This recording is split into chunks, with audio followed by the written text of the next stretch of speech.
Praise be to Jesus and Mary. You're listening to Returning to Catholic Roots in a New Age World, a podcast hosted by Holly and Mandy. Let's begin our show.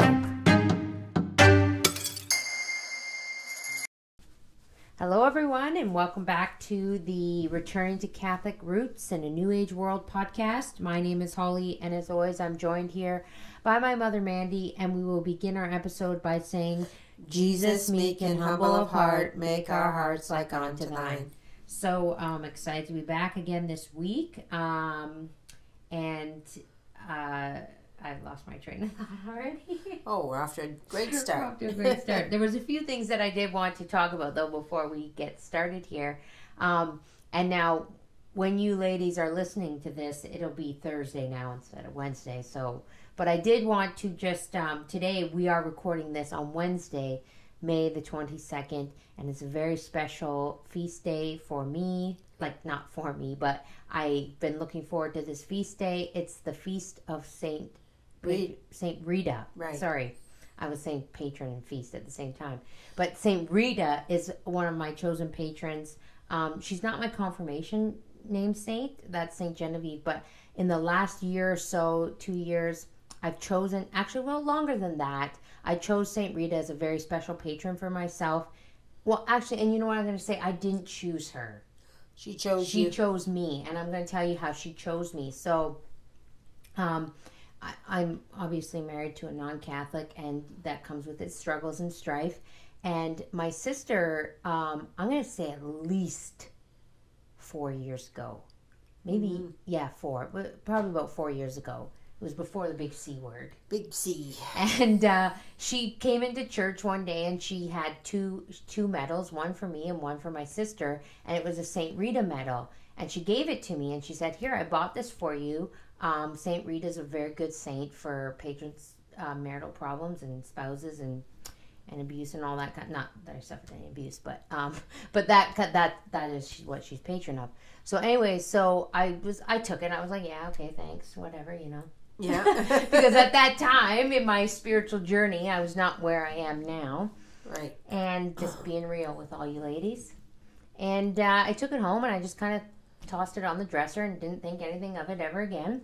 And then one day I was having big problems and I saw it sitting there on the dresser and I was like, you know, Heather gave that to me and she said it was Saint Rita was patron saint of marital problems. So I picked it up and I had the necklace, the chain that I'm wearing, and I had some goofy heart on it or something. And I took the heart off and I put the Saint Rita medal on the chain.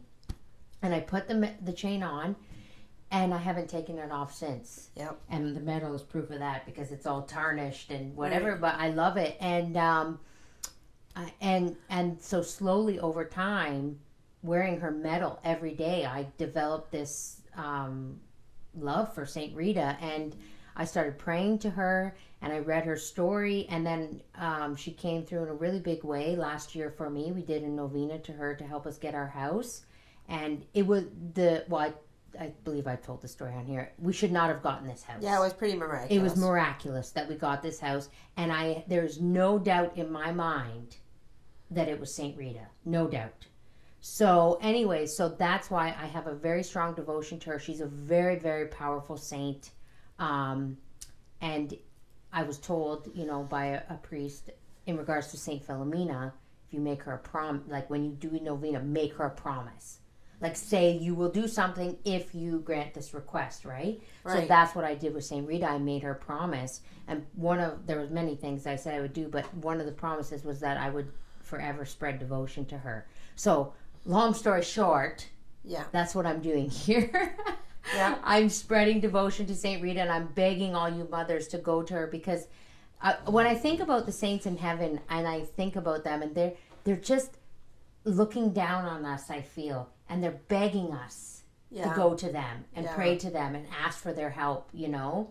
So I want to make Saint Rita happy in that regard and try to get as many people to pray to her as possible. So we have a free printable on our website for her novena. It's on a nice card. You can print it out. So I'll put a link in the description there for that. And her feast day is today. So all of this to say happy feast day to my beloved Saint Rita. Right. You know, so anyways, that was where I was going with that. And then the other thing is we all know that right around the corner is June. Our favorite month. Our favorite month. And it is our favorite month. It is. Because it is the month of the Sacred Heart Heart of Jesus, the most Sacred Heart of Jesus. And I was racking my brain recently being like, you know, we got to take our month back. We have to take it back, and we have to reclaim the month of June for the most Sacred Heart of Jesus. And we know certain people like to fly a certain flag, but we're going to choose to fly a different flag this year. Right. So what I did was I know I've said this on the podcast, but I'm really trying hard to create a Catholic online store. Right. I want to create a place where Catholics can go and find good Catholic gifts. Not just Catholic. Let's say traditional. Traditional, that's what I mean. So that's what I was getting at. That not like, you know, where you're not going to have to fight through the JP2 stuff and the Divine Mercy and the, like, so I want to create a spot where all the Settlement Catholics can come and shop from and know that they're going to get a good confirmation gift or a communion gift. So I am working hard on it. I know I say this all the time, and yet every week I have no announcement or whatever. But I do have a product on there now. Right. And it's these flags. So I've come up with a garden flag. There's 2 designs. One has the full picture of the Sacred Heart of Jesus, and then the other is just the Sacred Heart. And it says, Most Sacred Heart of Jesus, have mercy on us. And it was my hope that, you know, if people are looking for something they can do for June to spread devotion to the Sacred Heart, you could buy a garden flag and fly it in your garden, like on your front yard, you know. And while the world is flying the other flag, us Catholics will be flying this flag, you know. At least we can, you know, do our bit. We can do our bit. So, you know, people often wonder how to do your bit. Yeah, and that's just one way that you can do it. And, you know, especially if you live in a heavy populated area and people walk by your house and you never know, they might see it. Be unabashedly Catholic. Yeah. I just listened to that reel from, what's it called, Crusader Filmworks? Yeah. Where they were taking the words of, I think it was Bishop Dolan. I'm not sure. Out of a sermon. I'm not sure either. But he said to be unabashedly Catholic. That's good. You know, and so, I mean, we need to do a little more of that. Yeah. We need to do a little more flag waving ourselves and be unabashedly. And I understand that the majority of our listeners are in the U.S. I was able to find as cheap as shipping as I possibly could. I got it down to $5. So I think that's pretty good. Yeah, and the... I tried my best. The flags are a little bit costly. The flags are costly. The ink is costly. Like, and that's the other thing. All this is not like I don't order something and then just put it on my website. I make everything myself. Right. It's done through sublimation. It's done through sublimation, it's a lot of ink. It's a lot of ink. So it does. The cost kind of reflects that. So I don't. So it's not, you know, like it's not like when you get something from Temu. Right. Yeah. I mean, it may, you know.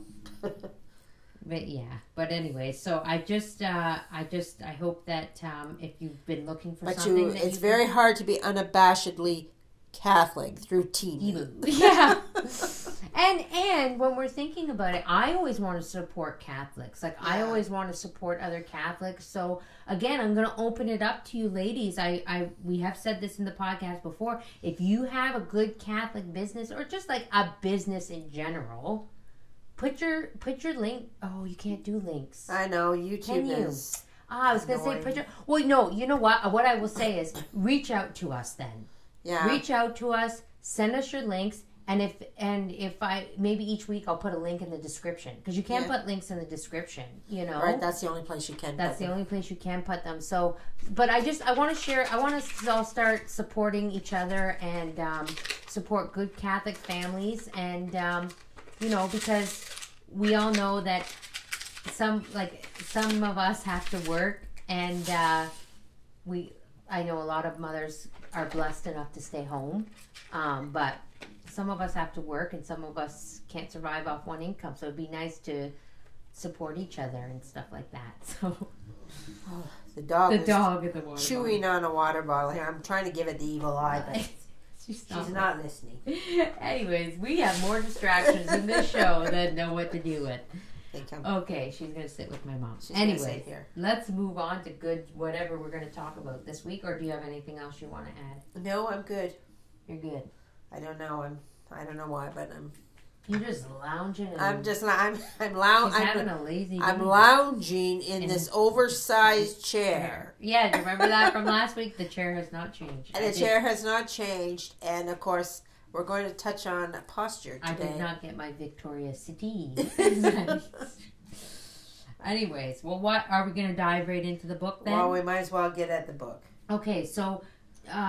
Did we do simplicity last week? I don't think we did. No, we left off. We just did cleanliness and neatness. So what's the name of the book, though? The name of the book is A Handbook of Good Manners by the Mother House of the Sisters of Charity. And for those that are just tuning in, maybe this is your first episode, just to refresh, this is a book written for nuns. So it was kind of like their handbook, but we're taking the principles of it and we're applying it to ourselves. So, my mom's going to get the water bottle. Anyways, well, I'll just start and we will dive right in here. We left off. We are on simplicity. Okay? Actually, this is a subcategory under the category of appearance. So we're talking about appearance, and now we're talking about simplicity in your appearance. So, quote, simplicity is the virtue that looks straight to God for approval. And as this quality is essential in all aspects of religious life, it obliges the sister to avoid affectation, vanity, or worldliness in her appearance, end quote. Right. So simplicity is what fights vanity, right? And all of us ladies, we are fighting the vanity. We need to. It is one of our major faults as a woman that our natural inclinations. Yes. That we have given to us by God, and we have to fight them, and that is vanity. So simplicity is what fights our vanity. Okay, good to know. It, quote, it is strange but true that sisters have to be on their guard against certain feminine tendencies to introduce innovations in dress that savor the spirit of the world, end quote. Right. So whoever thought that the nuns are not immune from the vanity, right? And tendencies. So that they have to equally, even though they're wearing a full habit. And remember, this is. I wonder what that could be. This is 1953. Yeah. So they have to equally fight against vanity. So just read on there. Okay, quote, these vary with different communities, so instances cannot be cited. But sensible sisters are quick to notice such deviations from the common life and to oppose them, end quote. Oh, so they can't cite them because they're too... Yeah. They're different, too different within the communities. Right, because, everybody has different habits. Right. Okay, quote, these worldly touches may consist merely of having a few extra pleats, increasing or decreasing a hem, or striving to secure materials, handkerchiefs, or stockings of a finer quality. But these singularities, though trifling, are a sign that the conquest over feminine vanity has not been won. The religious perfection of one's appearance has nothing to do with worldliness, end quote. Right. So, I guess, here they are, they're religious, and they're having to fight against vanity. And us as women, we don't often fight vanity. Like they're saying stockings. Yeah. Right. So I think the general idea is, oh, well, these are, even though nobody's going to see it, these are the beautiful stockings. Right. Right. I want those ones. Right. Whereas, women are just, they're just like, no, I want the prettiest and the nicest. The most comfortable. Well, always. Yeah. Right. And that's not how we do everything. We go to the store and we're picking out a skirt. Well, which one is the prettiest? Which one looks the best on me? Which one is most flattering? Yeah. I don't know that there's necessarily, that there's something overly wrong with that. Well, I will say I have a shirt that's itches. Yeah. It's itchy to wear. Yeah. And I haven't gotten rid of it because I keep it in my closet. I'm like, one day when I'm looking for my hair shirt, I'm going to pull that shirt out and wear it. And I have yet to do that. So maybe this is my sign to pull out the hair. I call it my hair shirt, because it's really annoying to wear it. Because we do have an obligation to actually make ourselves look presentable and pleasing. Like, it's not like, but we have to find that balance. But what I found really funny about this when you read that was about the pleats. Right. You know, they try to put an extra pleat in their habit. Right. And what was really funny to me about that was I was just watching a show. I always watch these shows. I know it's kind of weird. Okay, I'm just going to stop you there for a minute. You say that every time. I always watch these shows. I think people know that about you now. Well, they're YouTube things, They're right? YouTube. And it's about, the ones I was watching was why people leave their religion that they leave. Right. So I find that fascinating. I mean, in the biggest group, I always watch why when an Amish person leaves their religion, and they have these shows, and they say why they left the religion. Interestingly enough, and I think I've mentioned this before, the majority, when an Amish leaves the Amish community, they usually always leave for a Christian religion. It's always about... they don't leave just for no religion. No, it's always about... Because I would think they would leave they'd be so resentful they would leave. No, I mean, this is the interesting thing about them. They love their lifestyle. See, that's funny because, you know, when I left the faith, I was like, I am not going to any other religion. Yeah. Like, you couldn't, like, and if you were saying, oh, well, why, I remember someone said to me once, well, why don't you try a different church? I said, try a different church? No, not happening. I said that. Yeah. I was like, no way. I said, if I not belong to that church, I'm not belonging to any church. Right. You know, but the Amish is the exact opposite. They love their lifestyle, but bizarrely enough, in the Amish community, they don't encourage reading the Bible. Yeah, they keep the Bible away from the people, and only the bishop is allowed to know what's in the Bible, kind of thing. It's really weird, right? And well, it's not that weird considering as soon as they read the Bible, that's when they leave the religion, right? But this was this one couple that I was watching. The bishop, this is who runs their Amish bishop. They run their communities. He was having an issue with her pleats. Like her pleats, the pleats on the dress are only allowed to be an inch. Okay, and hers were. And he was taking issue with her pleats that she hadn't measured them properly. And of course, as you know, they make their own clothes, so she was having to rip out all her clothes and remeasure all these pleats, and it was really, I mean, it was one of the reasons. It was one of the reasons that they said, okay, I'm done with this. Yeah. Right? But I mean, so there is an overkill here. Right. When you're measuring a pleat. I mean, it sounds so funny. I was just like, that's the funniest thing I've ever heard. Well, you're here, you know, you've got a bishop coming up to you. I mean, talk about a Pharisee. Yeah, well, I would almost say humiliating. Yeah. You know what I mean? Like, I mean, here you are in all this modest clothing, like you've made this pledge to, you know, wear this uniform of sorts, and then you're being chastised over the size, over the measurement of your pleat, right? But I mean, in the religious, in the convents, of course, it's a total different story, where they could say, oh, you know, it's more flattering if I have like 10 pleats instead of 4 pleats, right? And they really have to be on their toes to fight against the worldliness of vanity, right? Whereas women in the world. Whereas most people wouldn't think that would be a problem for them, but it is. Yeah, it is. Well, it is. Like, it is. You know, but you wouldn't, what I'm saying is you would just think, oh, they wear their habit, they get up, they know exactly what they're wearing every day. You know, as my son said to me, he said, how do you think sister picks out which habit she's going to wear? I said, well, Doug, I don't really think it's that big of a decision. I think she only has 2. He goes, what do you mean? She doesn't have a closet full of habits? I said, no, they take a vow of poverty. Yeah. And he was just like, oh, I just always picture she had closets and rows of habits. Yeah, I know. I think when the habit gets too worn, then they get a new one. But no, they use that one for painting and working and stuff like that. Yeah. But for us, we have to do our best to find the middle ground of being pleasing to look at, but it not being a vanity issue. Yeah. Right. I mean, it is a chore. Mm-hmm.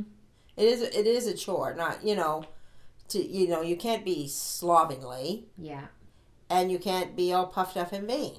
Well, yeah, and the other day when I was getting ready for church, and I changed my outfit about 4 times. Wow. And I was like, okay, this is too much. Like you're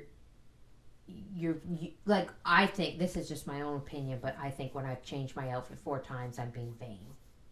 Probably. Like, I'm like, you're putting way too much emphasis on what you look like. Yeah. Like, the first outfit was probably fine. Yeah. And I know that because I was going to church. Like, and, well, most days I'm, Well, I think... So I after the 4th one, I was like, okay, you got to stop. Like, that's too much, I think when you get older, you lose a lot of vanity. Like, I really think you do. I mean, first of all, you have health issues. Then second of all, you have, like, major... comfort issues. And mobility issues. Mobility, yes. Right? So, I mean, and I developed this arthritis in my 50s. And so I got and it's actually...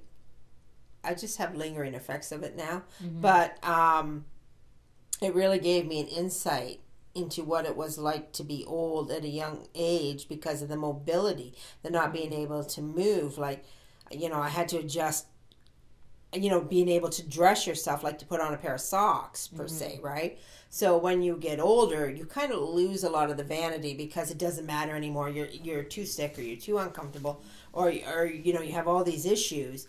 And like for myself, I think of I say, okay, that's what I'm going to wear tomorrow. And the only reason I do that, like when I go to Mass on Sunday, is so I don't have much to think about when I get up in the morning. Because I think I've already decided, and then I put it on and then I go and end a story. Well, for me, it's like I get like, and I'm talking about myself here. I'm talking to myself when I say this. I would sit there and go, well, it takes me a minute.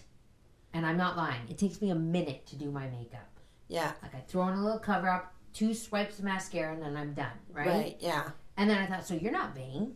Yeah. You don't sit in front of the mirror and primp and prawn and do your hair. I blow dry my hair. I don't use very little product, But I think there's more, and I was telling myself when I was saying this, I was like, you just changed your outfit 4 times because you didn't like the way that skirt sat on your hips. Yeah. Like that's vanity. Right. Like you're putting too much emphasis on what you look like, and every outfit you put on was presentable. Right. Like you have to think more like, am I presentable? Is this outfit presentable? Yes, okay, out the door. Yeah. You know what I mean? And and then I had a real awakening on Sunday because I was like, you're being ridiculous. Like this is like you're nitpicking over the way the dress is sitting and the way the sash looks on this one and the way that and I was like, you are being so vain right now. Have I ever told my shoe story? Oh boy, I don't know. Do I know the shoe story? Oh, it's so funny. Okay, tell your shoe. Because it was a long time ago when I was much more. And when I wore high heels, I don't wear high heels anymore either because I don't wear high heels. It's not about vanity. It's about, again, when you get older, all these things have to go out. It's about comfort. You can't walk in that nonsense. So anyway. I put on these really pretty high-heeled shoes. This is so funny. You're going to die laughing when you hear this. And I'm about to go to Mass, and I look down at my foot in this shoe, and I'm like, wow, that's a really nice-looking foot. Yeah, no, I'm not kidding you, right? This is so funny. And I was really admiring how great these shoes looked and my feet looked in the shoes. What did you do? Make you late for Mass? No, I'm not even joking, okay? So I pulled into the parking lot of the church. I got out of the heel broke. The shoe fell apart. Completely fell apart. And I was like, oh my gosh, that's a van. I mean, that's like I always saying, oh, you think your feet look so good? I'll show you how you think your feet look good? This is how good your feet look. Isn't that the funniest thing? What did you do? Well, I can't remember now. It was a long time ago. But it was a lesson. Okay, I always think everything's a lesson. So I was just like, wow, that's what your vanity got you there. That's a broken shoe. Now you have no shoe. Now you get to go into church shoeless. Now you get to have a little taste of humility. Now you can have some humility, okay? I'll see your vanity and I'll raise you some humility. We're laughing because we're just crazy. It's because we bring it on ourselves. We have seen the enemy and it is us. Yeah. That's for sure. So now we're going into posture, okay? So, quote, correctness of posture is another matter calling for attention. Some sisters may make the mistake of thinking that because they have entered religious life, they need not trouble themselves about how they sit, kneel, stand, or walk. End quote. I'm thinking about the shoe, and I know. Well, why did you do that to me? I know. I have these crazy things that happen to me all the time. But the only reason, and ladies, you might not think it's funny because you may not know my mother, but I'm picturing her walking in church with a broken shoe. Moving on. Okay, Mom, talk about what I just read. I can't even remember because we're so focused on this shoe. Okay, maybe we better reread. Read it again. Okay, quote, correctness of posture is another matter calling for attention. Some sisters may make the mistake of thinking that because they have entered religious life, they need not trouble themselves about how they sit, kneel, stand, or walk. Yeah. Posture, however, is a powerful factor in giving impressions. Indeed, it very often furnishes a true index to character. Right. I mean, this is the thing, right? You know, like especially in our last book, we talked about the dignity of a woman and not being flighty and not being an airhead and all this other stuff.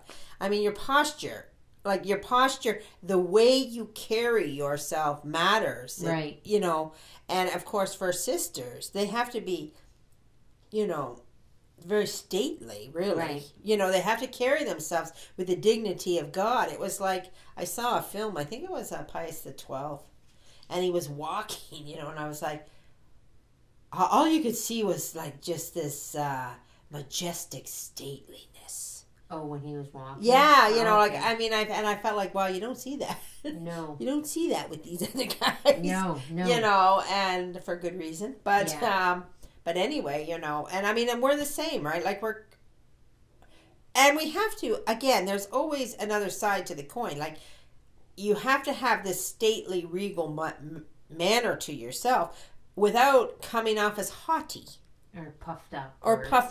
Or I'm better than everybody else. Well, like, and I think, when I think about that, I think if you're doing something with the right intention, the greater glorification of God and to please our Lord, you can't go wrong. So I think that's, well, and I'm not saying we don't fail often in that regard, but we have to always remember to try to put that back to the forefront of our mind. Why am I doing what I'm doing? Why do I carry myself the way I carry myself? Because it's pleasing to our Lord. Right. You know, like, you know, it goes back to the story of my grandma coming in and flopping down on the couch. Yeah. And being made to stand up and down 30 whatever times until she sat right. You have to carry yourself properly. You have to carry yourself properly because it's the proper thing to do. It's dignified. And you want people to take you seriously. Yeah. And how is anybody going to respect you as a, and I'm saying this not like we shouldn't care about human respect per se, but what I'm saying is like you want people to look at you as an example. Yeah. As something that they want to strive to be, not because at the end goal that's what they want, but it gets them in the door. Right. What I will say is, you can't expect people to come to the pond and take a big gulp of water and go, oh, I'm a Catholic, I know it all. Yeah. You have to get them to the pond. Right. You know what I mean? And you can't get anybody there if you're not dignified and worthy. Like, you know what I'm saying? You know? I do. So, quote, the sister who slouches along when walking, slumps when sitting or kneeling, and leans against the wall when standing, certainly does not appear to be alert and energetic about her, quote, father's business, end quote. Yeah. Well, you know, it's like, you know, if you think about, like, picture yourself as, you know, let's say a crucifix bearer, you know, and he's slouching against the wall as he's doing that job. Right. You know, like, you can't take that. Well, you just see the disrespect, right? Right. You know, and that's the way we have to be all the time. Like, if we're just slouching. Yeah. I mean, even in and I do have to say, I am blaming our furniture. Our furniture is out of control. It's like it's devised to make us sloppy and slouchy and, right. You know, unorderly. Yeah, well, and even, you know, when you think of, like, like not even just the couches, but you think of the chairs they sat in. Yes. They didn't have recliners. No.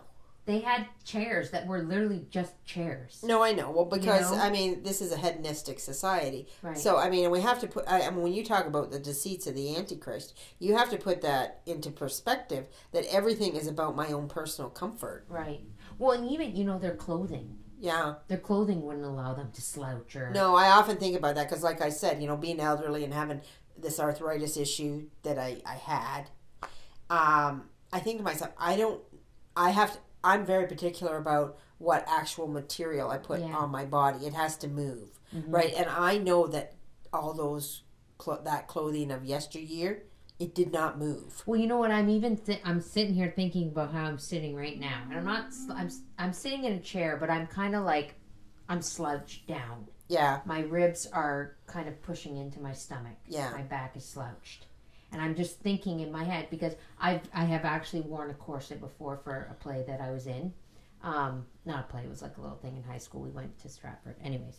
And we did this little one-day acting thing, and they let you try on the costumes for some Shakespeare play. But it was a corset. And they put me in this thing, and I remember wearing that, and I'm like, thinking back to wearing that, I couldn't sit like I'm sitting now wearing that thing. No, you wouldn't be allowed. The clothing would not allow me to sit slouch like this because the corset would bend. Yeah. You know, it's rigid and it wouldn't bend. So women had to maintain their posture at all time because the clothing didn't allow them otherwise. Yeah. Yes. No, I know, and I've often thought about that because here I am, very spoiled. Yeah. You know, and I only wear, like I said, because I have these, you know, mobility issues. So I only wear what allows me to move my arms or doesn't constrain me in any way. As soon as I get, constrained, I feel like I'm suffocating or something. But I thought if I was in the 1800s or even the 1950s, for crying out loud, you know,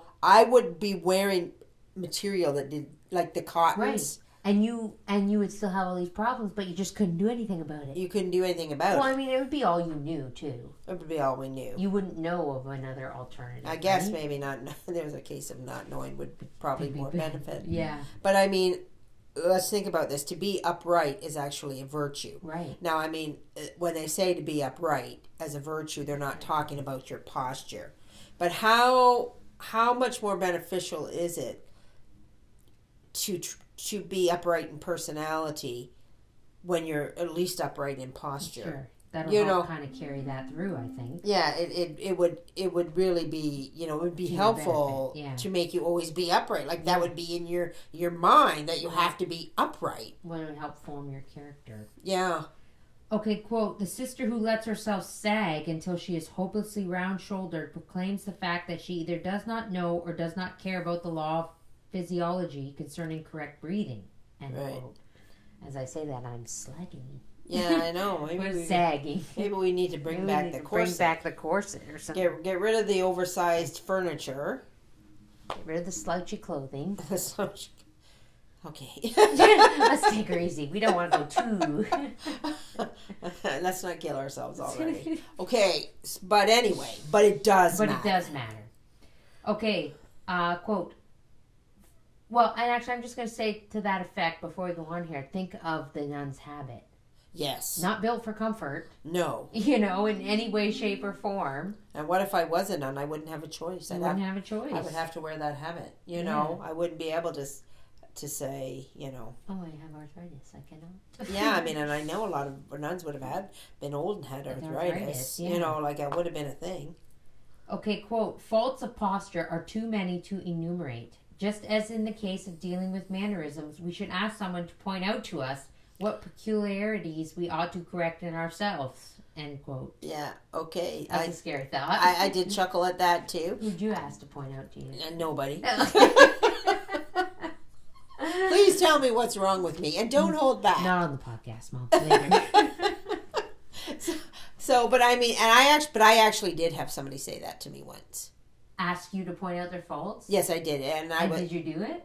No, because you said no way. But they said to me that they had come and they had wanted to impress, right? And I mean, I don't know that he used the word impress, but he said he wanted to be liked, and so if we saw anything in his that we didn't like that we were to tell him. Oh. And it actually blew me away. It like blew me away, and I thought, I have never in my life heard anybody say that before. Yeah. Like, I want to impress so much. Please tell me what I do that makes me not liked or dislikable, or you know. And I thought that was really something. And I mean, he was a Catholic that said that to me, and I was blown away. And how often, like, I mean, we live in this Antichrist society. I mean, people are like, this is the way I am. If you don't like it, you can leave. You can leave. There's the door. You know, like, and I don't care what you say, and I don't care what you think. This is me. Yeah. You know, you be you. Like, in every public school, every shirt, everything. You know, and I mean, it's far more, and we get more gracious, and it's far more gracious to be like, you know, why do you want to do stuff that annoys other people? Right. Like, I mean, a big one. Like, say you slurp your soup. Yeah. You know, you drink your soup. You know, and you're sitting at the table, because I know that's, or you click your teeth when you eat, like that. You know, and if you're with people, and they do stuff like that, and I know that those kind of things really send other people. Mm-hmm. They really send other people. Like, I mean, especially like in a marriage situation, you know, the husband has a habit or the wife has a habit, and the other one thinks they're just going to lose their mind if they happen to listen to that for one more second. Right. But, you know, like we should want to know. We should want to know. Yeah. Like, because, I mean, we're generally not aware. Like, if you're a soup slurper, you're not aware really that you're doing that. Yeah. And that you're, you know, and then you're like, and as soon as somebody makes you aware that you're doing that, then, I mean, either you're mortified or you yell back at them, or... I don't know if I could tell somebody that. Tell me, why do I do that noise? You slurp your soup. Like, I don't even think I could say that to somebody. I don't. Oh, yeah, well, I know, but... I mean, what are the chances that somebody's going to come up to you and ask you? Well, I hope they don't, because I don't want to tell them. I know, but what you should want, though, is to say to people, what do I do that really annoys you? Yeah. You try it with your husband. Okay, maybe I will. You know, seriously. I'll let you know next week how that goes for me. What if he gives me back a list? I don't know if I want to say, tell me one thing that annoyed you. Just one. We'll start with one this week, and maybe next week we'll work up to two. I can ask my mother. I mean, I could ask my son, but Mom, you're gonna ask Grandma? Yeah. I want to be there when you do that. She might go everything. You're your father's daughter. Well, she does say that a lot. I don't know what she says. She says, I don't have to miss your dad. He's right here. He's right here. That's a good thing. I take that as a compliment. Yeah, she takes it as a compliment. Don't worry, ladies. But anyway, okay. So that's our job for next week. Ask somebody homework for you. A little bit of homework. Make it your mission to go ask somebody what you do that annoys them. Okay. Oh, I might chicken out. Okay, quote. A simple but very effective way of ensuring correct posture is this. Number one. Okay, so I thought this was really good. They're going to tell us how to get correct posture. And I'm going to probably read everything I'm doing. So get a pen and paper and write it down. Okay, number one. Stand against the wall, feet parallel but 4 inches out from the wall. Number two. Press backward till hips, shoulders, and head touch the wall firmly, chin in, neck back, head up. Number three, push away from the wall, body now in perfect posture, and walk around the room.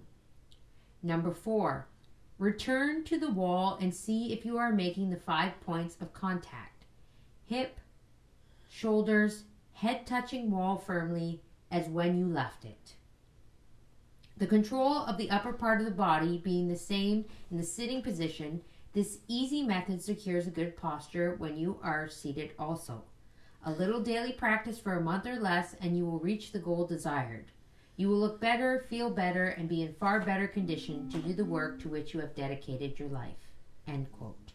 Yeah, I think if I should type that out and put it on the website. Or you can, because you could put it underneath. You can put it on the website, and you can put it underneath in the the video. comments, because that was a lot to write down. But I think people might want to know that. And since they can't find this book, I'll do that. Yeah, like if you put it in the description. Yeah. And then they can just go to the description and then they can whatever. Yeah, they can say, "Let me see how good my posture is." Yeah, and you can do this little test, ladies. I'm going to test it afterwards. Yeah. I will probably fail miserably. No, that's because we sit in too many comfy couches, oversized couches, and whatnot. So, so then that's the end of that. And then the next now we're off of, next little bit will be off of appearance, and we're into manner. So, manner, yeah. Yeah, do we have time to go, or what do you want to go on, or have you marked this out or not? I haven't, but you can just read it and we'll go play by ear. Okay. All right, quote, manner is another most important factor in the building up of personality. Our manner marks our way about doing things, of speaking, acting, walking, moving about, our way of meeting people and dealing with them. Our manner is with us always, and it makes or mars the influence of our external conduct, end quote. You know, what I find really interesting about all this is we've had 60 years where none of this has mattered. No, and it's not being taught. It's not being taught. It, you know, what does it say? Like, it makes us who we are, like how we... It makes or mars the influence of our external conduct, so yeah. Right. Your manner either makes you or breaks you, I guess. Right, and did I tell you that, like, I had a flower store, right? Did I mention I know this? you had a flower store. Yeah, no, but did I mention... Oh, you're talking to the people. Did I mention that, of course, I never hired anybody. I think I said this before. Yeah. We talk so much, we don't know what we say and what we haven't said. Mm-hmm. But anyway, I'll say it again. I had a flower shop, and I ran it by myself. I didn't really have employees, but I would often get kids to come around. Oh, like a part-time job or something. Yeah, and to give an application. Mm-hmm. And I think I saw in the whole time, I saw one person that if I was going to hire somebody, I would hire. One person. Yeah. I thought, one girl came in, and she asked me if I was hiring anybody. And the whole time she did that, she kept taking her hands and rubbing down her pant legs. Like both hands. Like a nervous thing? Like a nervous thing. And I was like, are you kidding me right now? Yeah. Like, you have no idea how to talk to people. And we do. We have a society where people do not know how to talk. They do not know how to present themselves in public. They don't know how to answer the phone. They do not know how to answer the phone. And these things legitly, like, and I remember when you were kids... we did the Our Lady of Victory when I was homeschooling, the Our Lady of Victory homeschooling program. Mm-hmm. And there were actually courses in the Our Lady of Victory homeschooling program. The English, I think it was the Voyages in English. It was Voyages in English. The Voyages in English series actually had parts in it where you... where how to answer the phone properly, how to talk to an adult properly, how to do these things properly. I still remember being able to be old enough and finally answer the phone, and waiting for the opportunity to answer the phone when you or Dad was not home, so I could say, "No, I'm sorry, she's not in right now. May I ask who's speaking and take a message?" Like, I felt so grown up when I said that. Yeah. Like, I would get excited when people would call and you could... I get to take a message. I get to say, "May I ask who's speaking?" Yeah. You know? Like, or if you were home, you could even answer and say... They would say, "Oh, hi, is Mandy there?" or whatever. And you'd say, "Yes, she is. May I ask who's speaking?" You know, and I felt so like, ooh, I get to do that, you know? And I mean, I would say from my personal experience, and I mean, it shows because you're here doing a podcast with me. Mm-hmm. But I was very intent on making sure that my children knew how to handle themselves when talking. Yeah. And they actually knew how to public speak. Well, and you know what, and I think I have told this story on the podcast before, but it sticks out to me because it was so pivotal, and it's like, I couldn't believe it that, you know, I was in high school, and I was doing my high school co-op at the dental office, and it was our family dentist, too. Right. And Daryl, my brother, he had a dentist appointment, and it was in the middle of school, and you made him get dressed up. right? Like he was really. I don't know up. that I made him. I told him probably said it looked appropriate. Well, whatever. That's how he took that, and he walked in there with dress pants, dress shoes, and a collared shirt tucked in, and I was looking at him, and I was like, man, you're going to the dentist. Why are you so dressed up? But but he came in, and all the ladies that I worked with, yeah, they were like, "That's your brother?" I said, "Yeah, that's my brother." And the one particular lady knew us. Yeah, that was the dental assistant. She knew us outside from like when we were little kids and we lived in a different town, and she just was like, "Wow, your mom's doing something right. That he comes to a dental appointment dressed all spiffy like that." They were in awe of how presentable he looked. Oh, really? And I remember saying to him, the dentist left the room, and him and I are sitting there. I said, "Why are you so dressed up, man?" and he's like, "Mom told me, dress appropriate, look good for the dentist, or you don't go to the dentist looking like a slob or whatever." And then I was like, "Oh," and I was like, but it really, like, you know, they liked it. Oh yeah, the adults liked it. They loved that he was, you know, presentable looking. I know, and I don't know that you ever see it anymore. Like I think it's gone. But I mean, I think it's our job to bring it back. Like it's our job to bring back culture and refinement. Well, and this is the thing. And then, you know, I carried on into that career. This was just my high school co-op, so I was there more or less just volunteering, pretty much. But I carried into that career and went to school for it, and then did it for 11 years. And I can tell you, very firmly, without a doubt, I didn't see many people like my brother coming into the dental office.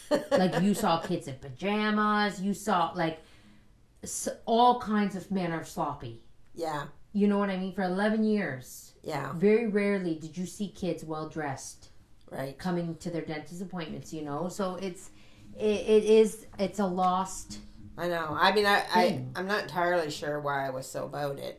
I mean, I think you just always wanted us to look presentable. I don't think you ever wanted us to make you look bad or something. You know, I don't know. But even I mean, and I know, like, even with all my kids, being able to properly speak to people, that has carried them very far in whatever career they have done. You know, you rose very quickly. Because, I mean, you have to know how to speak. You have to know how to speak to people. I mean, actually, and Jordan Peterson says that, too, right? He says, those who know how to speak will always go far. Yeah. And because he said he was he grew up in a rough out west.